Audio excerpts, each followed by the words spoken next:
Um, so I'm Viviane Ephraimson-Abt. I use she, her pronouns, and I am the manager of well-being initiatives at the CSU Health Network, and we're part of the Health Education and Prevention Services team. Hi everyone, again, I'm Stephanie Z. I use she, her pronouns, and I'm the coordinator of well-being, and I get to work with Viviane in the HEPS office. All right, so we're as we get started, one question that I have for you all, and we can use the we can kind of use the reactions if you all are open to that.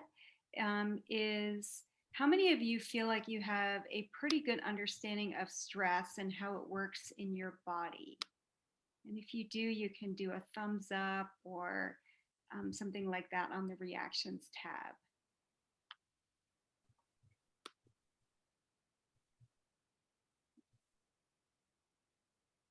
All right, thank you for weighing in. So we have a couple folks, and then we have also maybe a little bit more neutral. Maybe I do, maybe I don't. Um, and then the other thing I'd like to ask you is how many of you feel like you have some stress management, stress reduction, things that are go-tos for you that you know work? And you can do a thumbs up, thumbs down, neutral face, whatever you'd like, a check.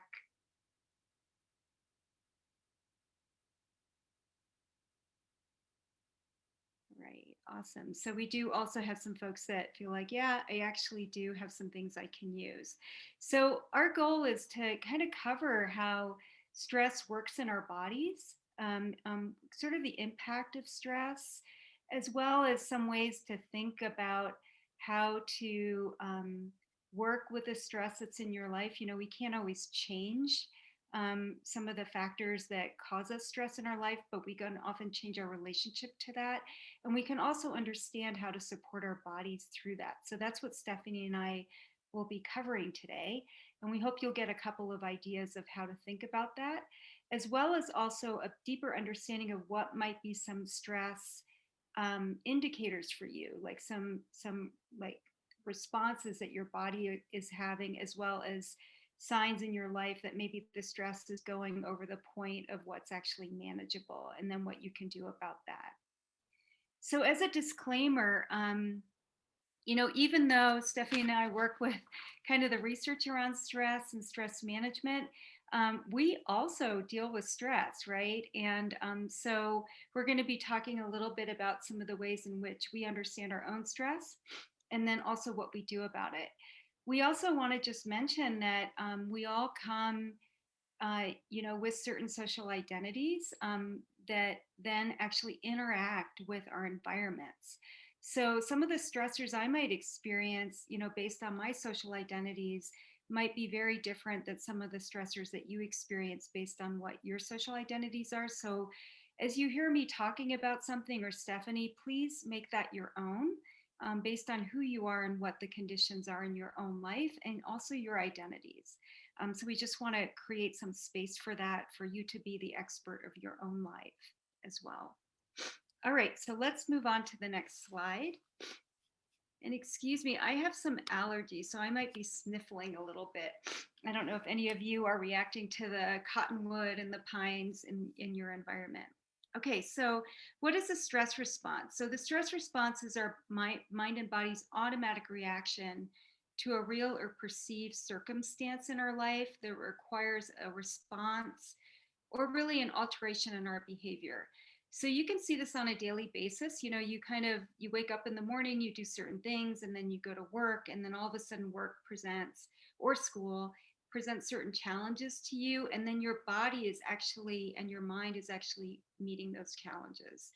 So let's go to the next slide to kind of understand that a little bit better. So stress is actually, the stress response is your body's reaction to meeting the conditions in your life.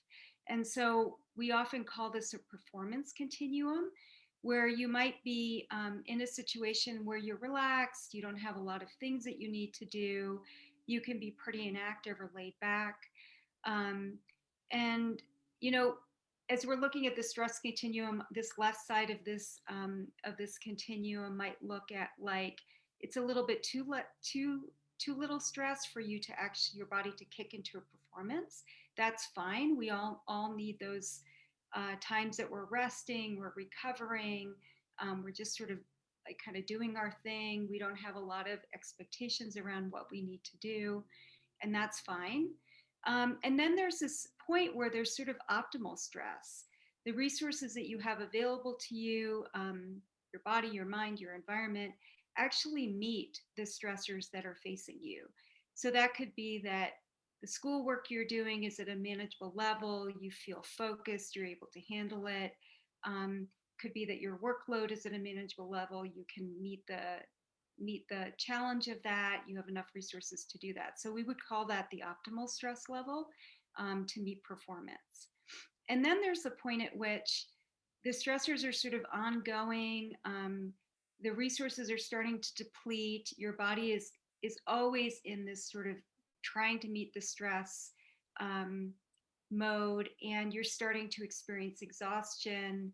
And that might go into actually some things that are more chronic, like anxiety, panic, more strong emotions. And then you might start to experience burnout. So we're going to talk a little bit about how to manage not going into this left side of this right side of the continuum, into exhaustion, anxiety, panic, anger, and breakdown.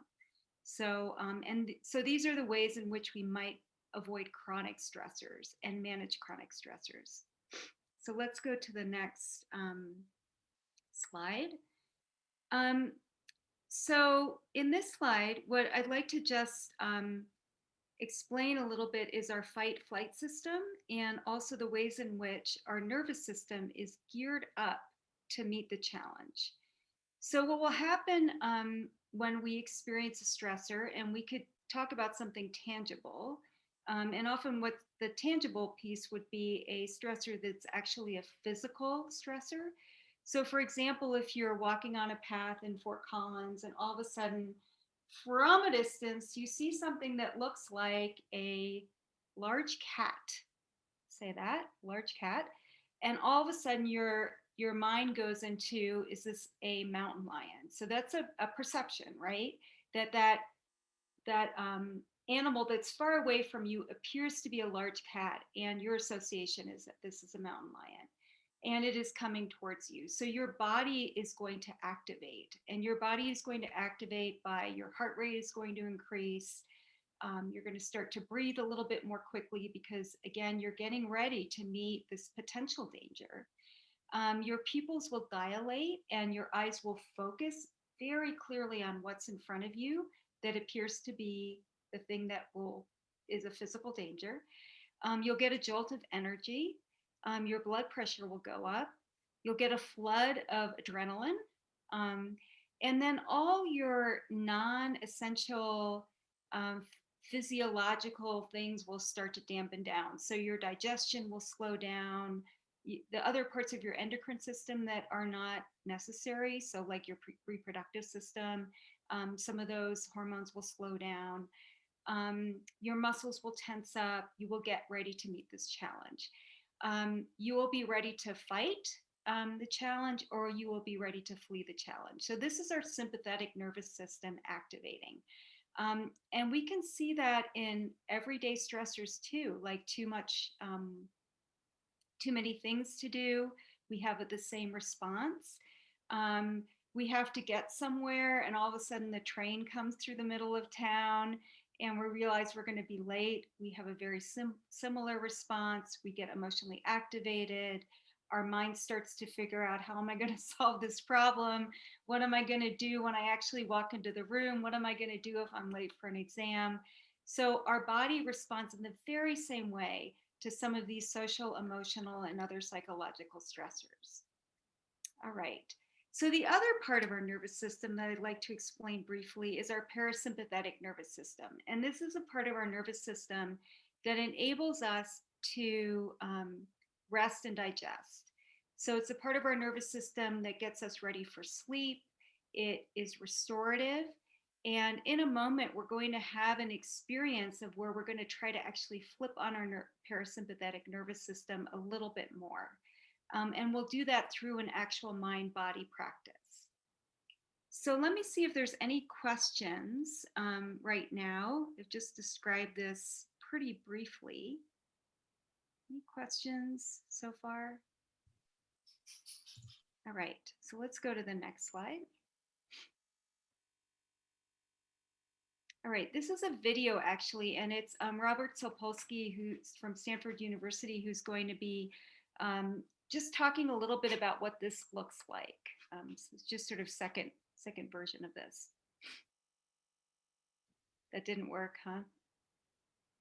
All right. So while Stephanie gets that up, I'm gonna go get a tissue because I'm still sniffling. So I'll be right back.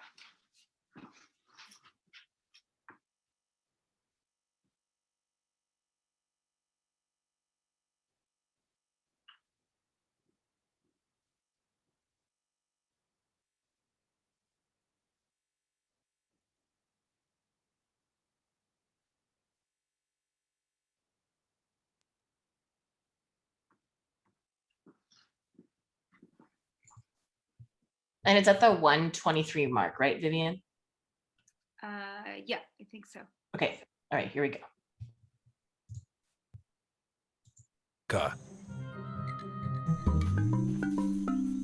You live in a place like this, you're a baboon, and you only have to spend about 3 hours a day getting your calories.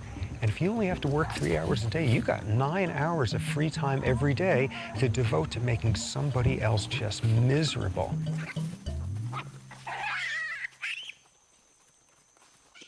They're not being stressed by lions chasing them all the time. They're being stressed by each other. They're being stressed by social and psychological tumult invented by their own species. They're a perfect model for westernized stress-related disease. Because what stress is about is somebody is very intent on eating you, or you are very intent on eating somebody, and there's an immediate crisis going on. When you run for your life, basics are all that matter. Lungs work overtime to pump mammoth quantities of oxygen into the bloodstream. The heart races to pump that oxygen throughout the body, so muscles respond instantly. You need your blood pressure up to deliver that energy. You need to turn off anything that's not essential. Growth, reproduction, you know, you're running for your life. This is no time to ovulate. Tissue repair, all that sort of thing. Do it later if there is a later. When the zebra escapes, its stress response shuts down. But human beings can't seem to find their off switch. We turn on the exact same stress response for purely psychological states, thinking about the ozone layer, the taxes coming up, mortality, 30-year mortgages. We turn on the same stress response, and the key difference there is we're not doing it for a real physiological reason, and we're doing it nonstop. After a while, the stress response is more damaging than the stressor itself because the stressor is some psychological nonsense that you're falling for. No zebra on Earth running for its life would understand why fear of speaking in public would cause you to secrete the same hormones that it's doing at that point to save its life.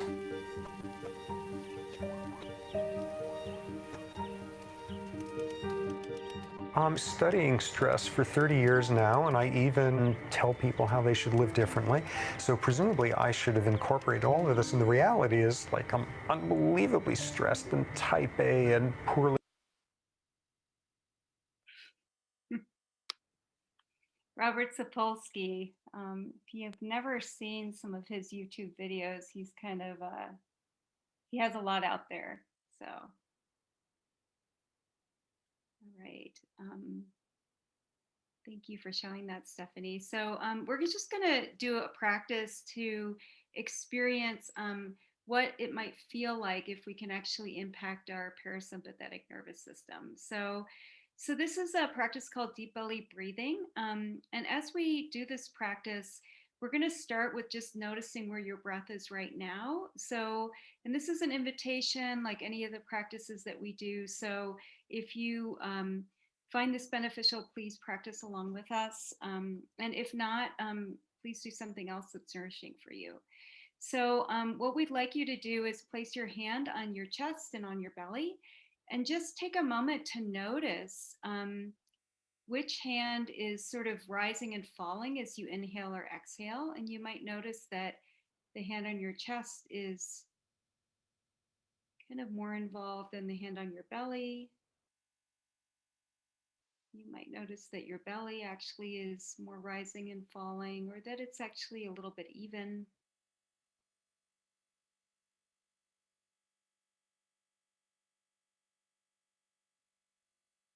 Okay, so let's just for a moment just ask how many of you, and again, you can use the reaction button, found that your hand on your chest was more involved in your breath as you noticed it? Anybody in that situation? Couple. Right. And how many of you, yep, awesome, thank you. How many of you experienced that your belly was more rising or and falling?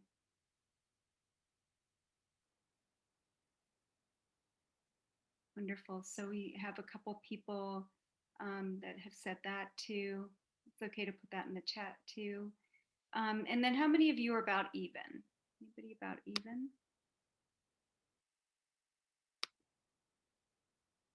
All right. Well, thank you for participating in that. And so one of the things that we sometimes do is we sometimes have more shallow breath. And that means that we're breathing more into our chest. We're not using our whole diaphragm.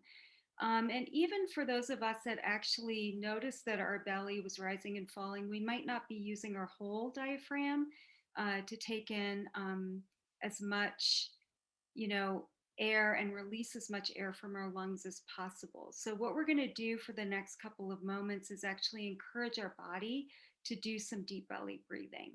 And as we do this, you can keep your eyes open and focused in front of you, but you could also close your eyes. So I'll, you know, whatever you would like to do. One thing that is helpful is to actually place a hand on your belly so you can actually experience your belly rising and falling as you expand your diaphragmatic muscle as much as possible, and also as your lungs sort of take in as much air as possible and then release as much air. Your diaphragmatic muscle is actually in your diaphragm and it in your abdomen, and it actually is helping your lungs expand and contract. So let's take a moment to try that. So whenever you feel ready, just settling into your seat, starting to follow your breath. And this is just first following it quite naturally. So just noticing your inhale and your exhale.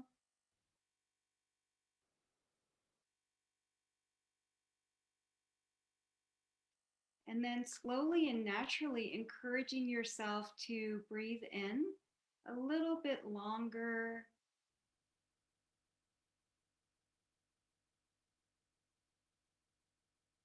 And then see if you can breathe out and encourage your diaphragmatic muscle to really release all the air in your lungs.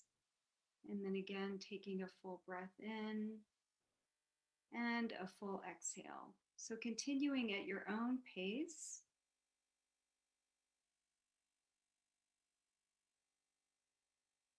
And as you focus on your belly rising and falling as you're breathing in and out more fully.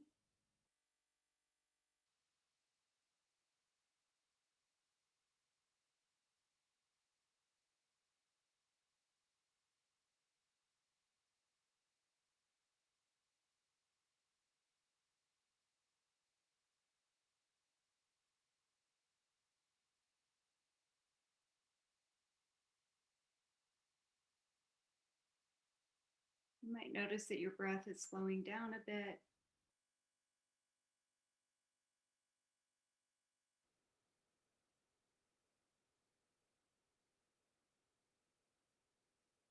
And sometimes if it's hard to just focus on the physical experience of your inhale and your exhale, you could also add a word. So on your inhale saying into yourself, and on your exhale saying out to yourself. This can be a helpful way to follow your breath.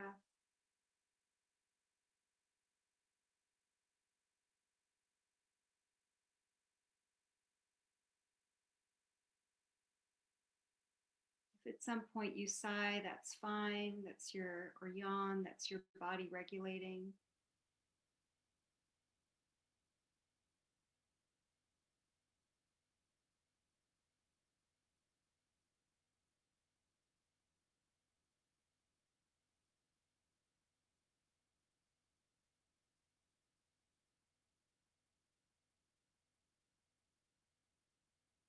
If you get distracted, that's okay too. Just return to your awareness of the rise and fall of your belly and your inhale and exhale whenever you do. We're going to do this for about 1 more minute.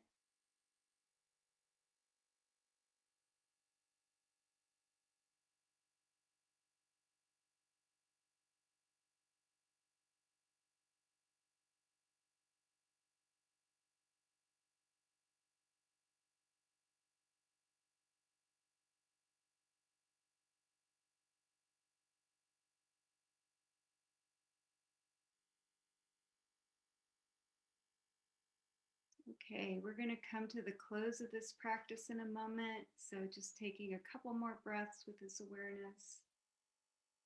What do you notice in your belly area? What do you notice with your breath?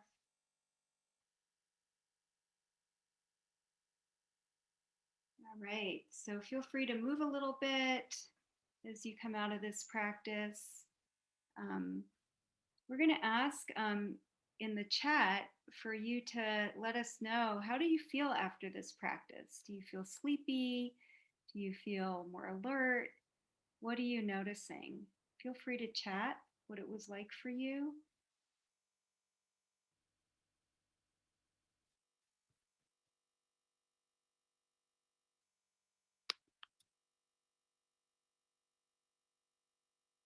All right, we have sleepy and relaxed, calm, or calm.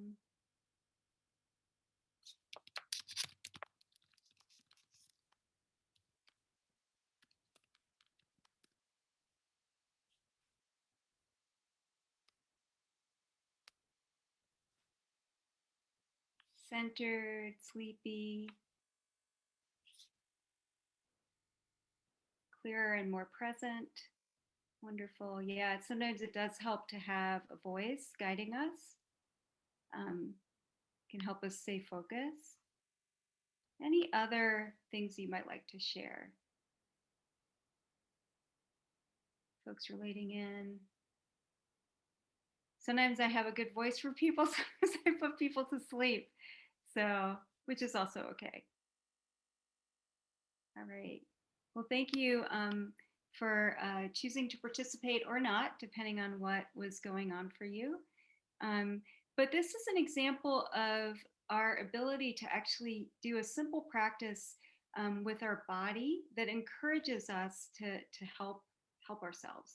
So something like deep belly breathing or a slower breath can help our nervous system downregulate a bit. It can help us get a little bit more focused, a little bit more grounded. It can also help us feel sleepy. And that actually is a sign that our rest and digest part of our nervous system is coming online. And so that's good, actually. If we're doing this, if we feel particularly activated and we do a bit of deep belly breathing and we start to notice that we go into sleepiness and that's not desirable, we can do it for a shorter period of time. There's also other breaths like fast breath that can help invigorate or help us kind of release some of the stress hormones. And maybe if we have time towards the end, I'll teach you a fast breath, but we'll see. We might send that out in an email as well. All right, so we're going to talk a little bit about how we know we're stressed. So we have stress warning signals, and I can share the screen for this, Stephanie, if you are willing to put the link in the chat. So we have a stress checklist that we'd like you to look at, and there's 2 ways that we can look at this. I can pull it up on the screen, and then we can also provide a link for you. Oops, I think I have to first make sure that it is open. Let me do that. And then share. Okay. And what I'd like to invite you to do is to take a look at this list. And so, under physical symptoms, if you experience things like this on a regular basis, like headaches, indigestion, stomach aches, sweaty palms, sleep difficulties, dizziness, backache, tight neck, racing heart, restlessness, and ringing in the ears, if you have any of these um, that are they're pretty present, or they're present on a regular basis, they are signs for you in your body that maybe you're going into an overload. um, you could just mark that you have one of these. And so what we want you to do is to see, where are your stress, um, kind of your stress signs. Um, so because we each have certain stress signs that are particular for each of us, and they are physical ones, they're emotional ones, they're spiritual ones, behavioral ones. So just see, what are the signs that you have? And so just take a moment to do this. You can use anything that's in front of you. If you have a piece of paper and something to write with, you can also use the link that Stephanie sent you um, as well in the chat. So we'll just take a couple minutes to do this, and then we'll come back and talk about it.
All right. So let's see. Folks need a little bit more time, or if you feel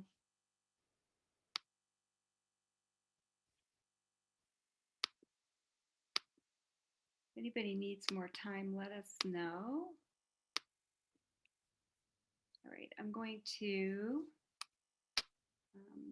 see. I'm going to see if I can widen this. So let's see if folks have anything that you'd like to chat about with this. You could raise your hand if you want to speak. Um, you can also chat in the chat. Was there anything um, in this stress warning checklist that was like, oh yeah, that's totally me. This is something this my total go-to, or anything surprising. Like, for example, we often hear that they that folks are surprised to see compulsive gum chewing on this, as one of the signs that, maybe you're like stressed because you're chewing gum. Like, that's something that sometimes folks don't think about. But if there's anything that you were like, wow, I was really surprised to see this, or this is a particular go-to of mine. And for each of us, it might be very different. Like, I know for me, edginess and irritability is definitely a stress warning signal for me. When I lose my sense of humor, and when I'm more edgy or irritable. And also when I start to get super task focused. Um, that's another sign for me as well. So let's see if folks would like to talk about this at all.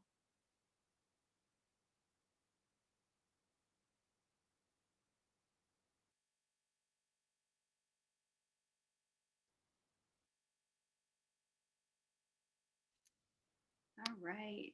So it doesn't look like anybody is interested in doing that. That was just fine. So we'll go back to the PowerPoint. Let's see. I'm hoping that Stephanie is still there and able to pull that back up. I'll stop share.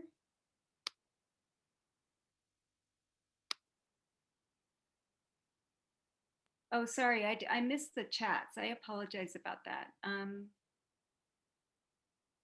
Great, thank you so much. So I can check over 20 when I'm stressed. Yeah, yikes. Yeah, um, you're not alone, Nancy. I have a lot of checks on this as well.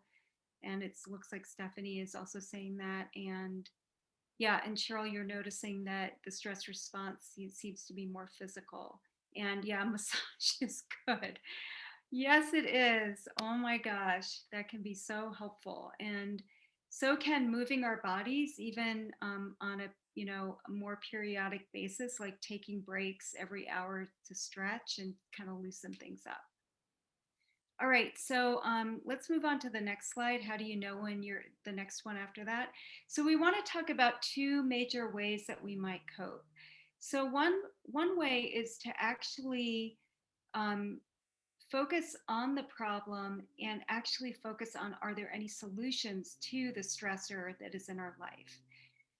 So some examples of that might be that, we have a conflict with somebody in our life and we're actually able to talk about the conflict and come up with some solutions so the stress goes down. We have too much on our plate at work, or at school, and we try to instill some more techniques to manage how we're handling projects, and that might reduce the stress. So those are problem focused. The other ones are more emotionally focused, where there's no way to remove the stressor. There's no way for us to actually change that our faculty have decided that 5 things are due in the same week. Like there's no room to change that. So we actually have to handle the discomfort that we're experiencing with that as best as possible. And that means maybe lowering the expectations of ourselves. That's an emotional coping strategy. It could be taking more breaks. It could be saying, I'm okay with doing as best I can, but for me to try to get A's in all of these is probably not realistic right now. And maybe I'll do better in my other assignments and other weeks. So we do a lot of emotional coping to deal with the reality of things that we can't change. So let's go to the next slide. So what are some of the things that you do to manage your day-to-day stress? And it could be actually, Stephanie, let's wait on this question. So I'm going to ask this question a little bit later, and I'm going to give you some ideas of ways in which we cope. So some of the coping skills that we might have are physical or behavioral. So we just talked about, if our bodies tend to be tight, bringing a little bit more movement into our lives, even if that means taking a 1-minute stretch break every hour or a 2-minute stretch break. It could be taking a look at what are our sleep habits. And there's a lot of research around if we're able to improve our sleep, and that could be our quantity of sleep. Maybe we're not allowing ourselves to sleep enough for a variety of reasons, or we can't. Or it could be the quality of our sleep, figuring out what can we do to help ourselves fall asleep, what can we do to help ourselves stay asleep, and giving ourselves enough sleep. It could also be looking at how we are nourishing ourselves around food and intake. So are we drinking enough water and fluids throughout the day? Are we keeping our blood sugar sort of at a level that's reasonable by eating the best food that we have available to us? And that looks different for each of us depending on what our situation in life is. So if we don't have a lot of access to resources, there are many ways to get access to food on our campus that is nourishing and can keep us going. So with nutrition, we're talking about what our best choices are. And then if we go on to the next one, emotional coping skills would be things like self-care practices. So are we giving ourselves breaks throughout the day? Are we taking time to notice what's good in our life, not just being problem focused? Are we doing things that are nourishing and enjoyable to us, even in small moments? Are we focusing on the things that we actually have control over? Sometimes we're trying to manage too big of a situation too far into the future. So one of the things that we can do is we can bring our sense of control into the present moment and into really what we immediately can take care of rather than sort of this larger thing. So bringing our sense of control in. And then also accepting that life can be difficult. And, as we accept that, we're more able to deal with it. We can say, this is the difficulty that I have in front of myself right now. And I'm going to do the best I can to pull in the resources that I have to take care of it. And by acceptance, we don't mean accepting intolerable, abusive situations. We're saying accepting the conditions that are in our life right now and then doing the best we can with it. Let's go to the next slide.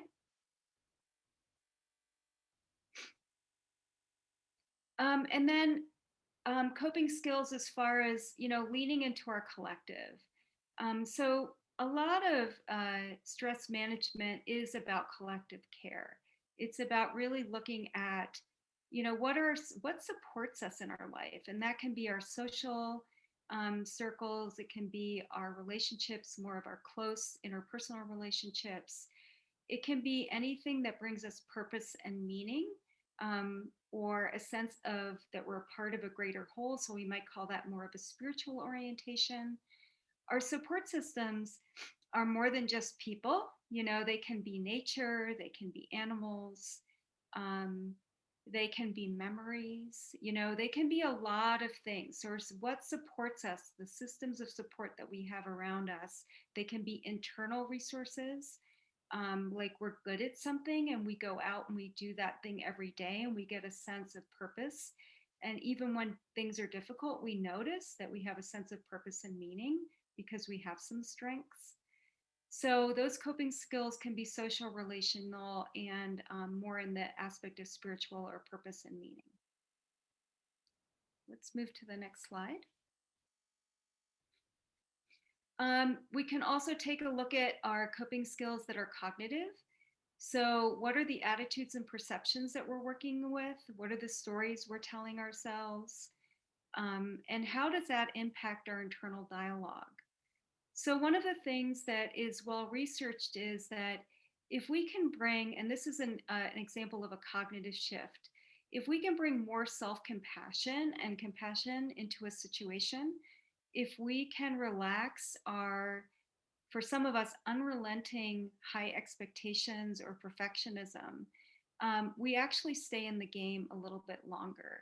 And we're able to be more kind to ourselves and more kind with others. And all the ways in which, we're sort of, sometimes not operating at our best, but maybe that in itself is good enough.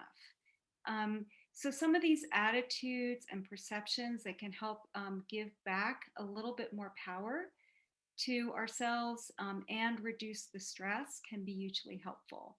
And then watching the internal dialogue. What are we saying to ourselves? Would we say that to somebody we love and care about? And if we're being unduly harsh with ourselves, or sometimes even with others, and that's creating more stress for us, really asking ourselves, can we tell ourselves something different? So we always have a story that's emerging, and we can sometimes have some choices around what that story is. So let's go on to the next one. All right, so this is the coping wheel. And it's really, again, just saying that we have ways that we can cope with our stress that are physical, emotional, spiritual, behavioral, cognitive, and social relational. So we'd like to give you a moment to uh, think about what are your coping strategies, or ones that you might like to try. If there's some that I've just spoken about that you're like, I'd actually like to take a look at that a little bit more. And we'd like you to at least put down three, um, or think about three that you use on a regular basis or that you might actually be interested in using. Um, so let's take a moment to do that. And then I will invite you to share that in the chat. And maybe, Stephanie, at that point, I can figure out how to actually look at the chat. But let's keep this up for the moment so that folks can think about what are some coping strategies that you find useful. They can be in any of these categories. You might also notice that maybe you hang out in one of the coping areas more than another. And if you do, see if there's another coping area that you'd like to see if there's something you'd put down. And then I will open up the chat.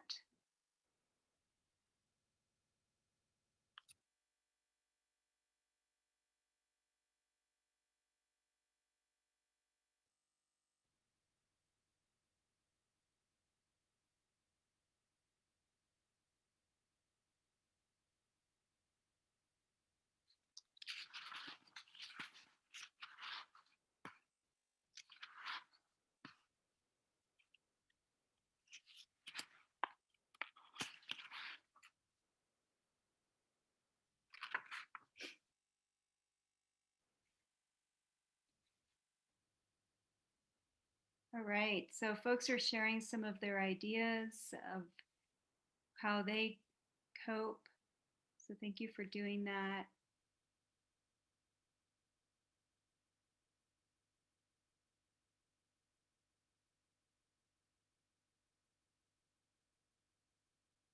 Wonderful. These are wonderful ways that we can cope with our stress.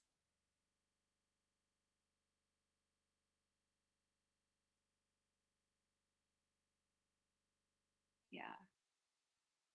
All right. So keep on writing. It's beautiful. And we'll do a bit of a readout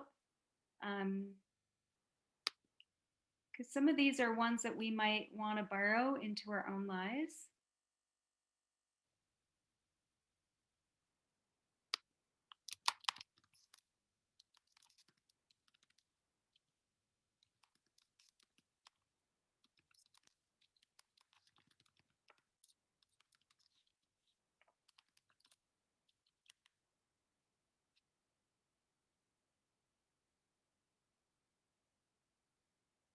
All right. So, so I'm going to do a bit of a readout.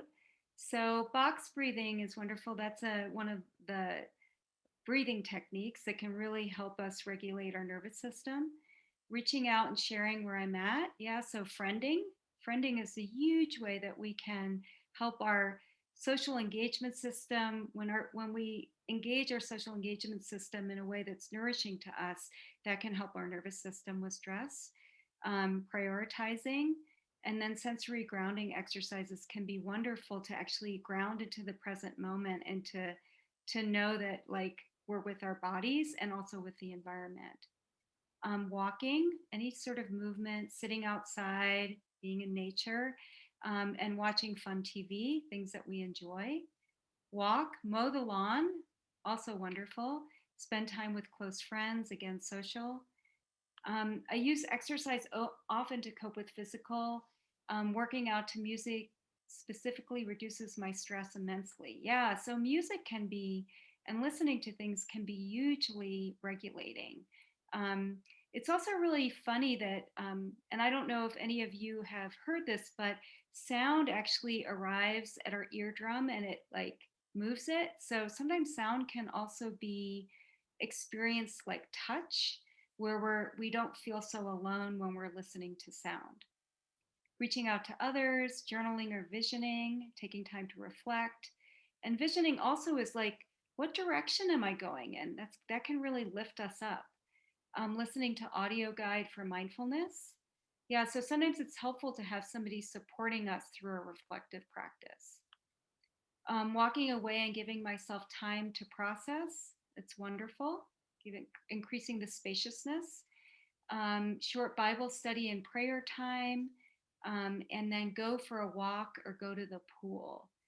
Yeah, so this is really both, all of these are super important. So we often rely on texts or materials or things that inspire us or practices that, really help us to connect to something larger than ourselves. And then doing things that are enjoyable for us, going outside. Yeah, Emily's like, at the pool, that sounds magical right now. The other thing that's beautiful about water, again, is it surrounds us, right? So that can be a very sensory activity. Listening to music again, watching my favorite TV show on repeat. Yes, it's fun to visit old friends, and that includes TV shows. Movement again, going for a walk, and continuing deep breathing exercises. Watching shows we've already watched before is definitely a stress reliever. Yep. And then, yeah, okay, invitations for pool time. That's awesome. Thank you for sharing that, Stephanie. All right. And then pulling weeds. Yeah, getting our hands into the earth can be very helpful. And then, seeing the progress of that. There's the before weeds and after weeds. Going for walks, calling my favorite people, massages, again, touch, being outside and listening to the sounds of nature. That's definitely one of my own too. And reading books that transport me into a different time and place. So yeah, these are wonderful ways that we cope. So thank you everyone for sharing these. So anything else, Stephanie, that you'd like to add before we go to the next couple slides?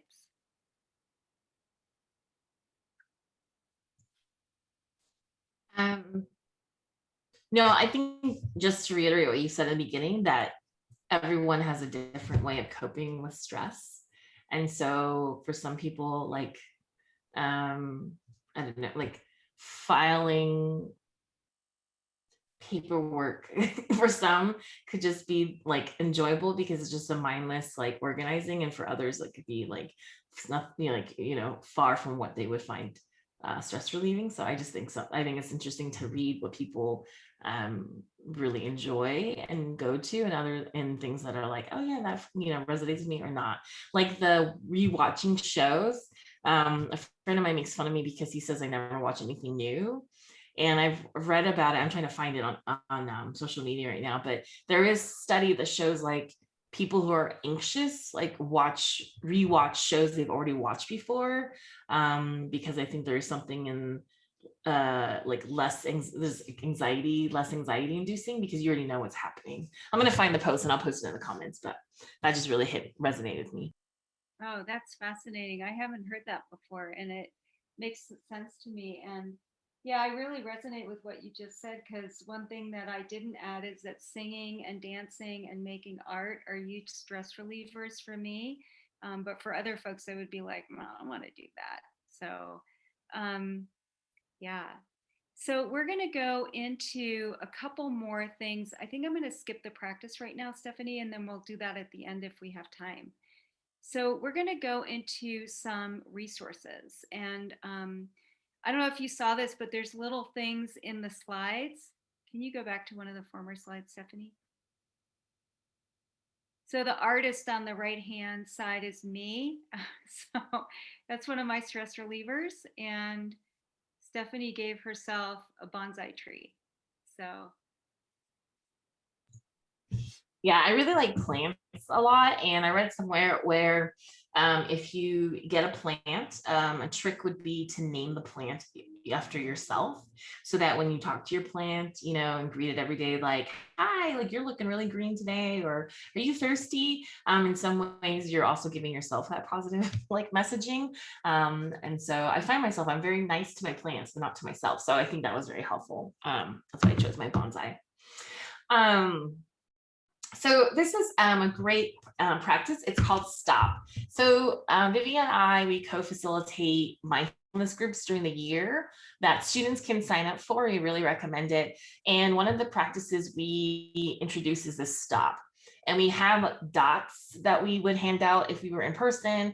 When we did it via Zoom, we asked the students to choose an object or, you know, something that they would see often in their room or house or whatever. And the point is that when you see it, you stop, and stop is an acronym. So you stop, so the S stands for stop what you're doing and invite your attention to the present moment. So you would kind of take in surroundings like, what are you doing? What are you wearing? What does the temperature of your room feel like? Then the T stands for take 3 deep breaths.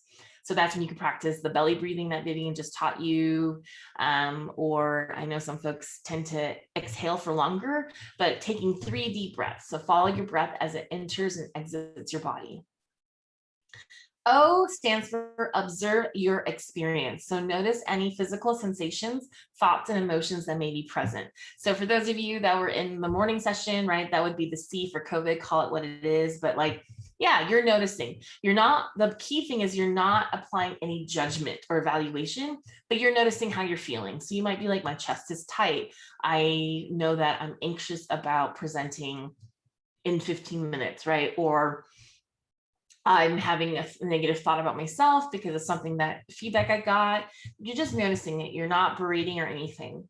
And then the last thing is P, proceed with whatever you were doing mindfully. So if you were about to go and get a drink of water, for instance, you would continue that. But being mindful is you would take into account, like you would observe, how does the glass or cup or whatever you are using to drink water out of feel in your hand? How does that water taste going down? Is it, do you like it warmer temperature? Is it, you know, did you fill it up with ice? Like, does the ice like shock your chest? You know, whatever it is, right? So it's just supposed to be very quick. But the point is that whenever you see the object or the dot or whatever, you make sure you stop and do this quick check-in with yourself. And then you go on for your day.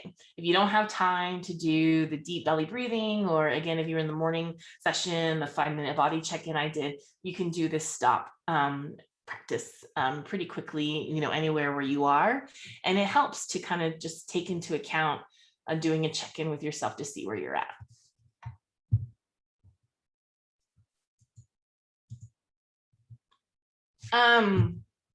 So some services that we have to offer for folks is we do outreach presentations. So if you go to our website, there is a presentation request form you can submit for any presentation that you, well, I shouldn't say any presentation. There is a list of presentations we offer. And so you can pick one, and you can also add notes. So for instance, Emily picked the COVID Connect one for this morning, but then she also added, like, can we talk a little bit about transitioning back to in-person, which is how we added that bit into the COVID Connect presentation. So if you wanted us to, like, you know, add something or emphasize a point, we certainly can do that. We offer groups, so different identity-based therapy groups or peer support groups.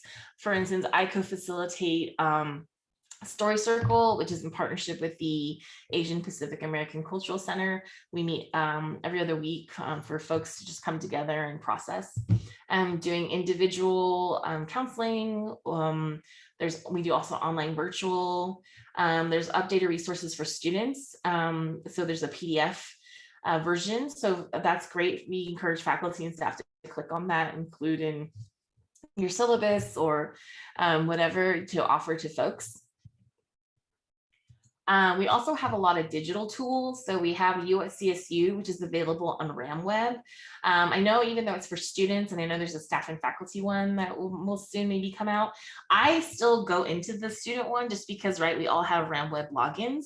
I find it really helpful. It's like Google for all kinds of CSU resources and other things that you need. So for instance, one time when we were talking about mindfulness and I typed in mindfulness video and 10 of them popped up that were 2 minutes max long that I could use in a presentation. We also have Silver Cloud, which is a cognitive behavioral therapy program. We have it available now for staff and faculty. Students, because of students' fees, they can opt in and choose to have a coach. A coach would be myself, my supervisor, Janelle Petrius, and then 2 grad students that we will hire, that we have on staff. And we once a week message students just to check in and encourage them on their process, etc. And then we also have Nye, which is the loneliness app. It's free. It's in partnership with Grit Digital Health. And it's really focused on how to encourage students to develop social connections and also destroy the magical myth of friendship, meaning that once you arrive to college and you meet people, friendships naturally happen, and they do. And there's work that needs to be done. And how do we break the cycle of rejection? And this comes in really handy when we've been remote for the last 14 months. Some crisis referrals remain the same. So we tell someone, our counseling services, there is a hotline after the center closes, mental health crisis intervention, CSU police, and then the CSU employee assistance program. Engage in campus and training. We do offer notice and respond. We also, again, like catering toward that differently to other folks, encourage help seeking behavior from others, model active discussions of coping, and be willing to listen and offer a supportive ear. So let someone have their moment, practicing that empathy for folks. That can really be helpful when you are managing and mitigating stress. So I know Emily put in the link to fill out the attendance link and also some feedback. But that is the end of our presentation for you all. Are there any questions that you may have for Viviane or myself? I'm going to stop sharing the screen. To stop recording. Thank you so much. As questions trickle in, just really, really grateful. So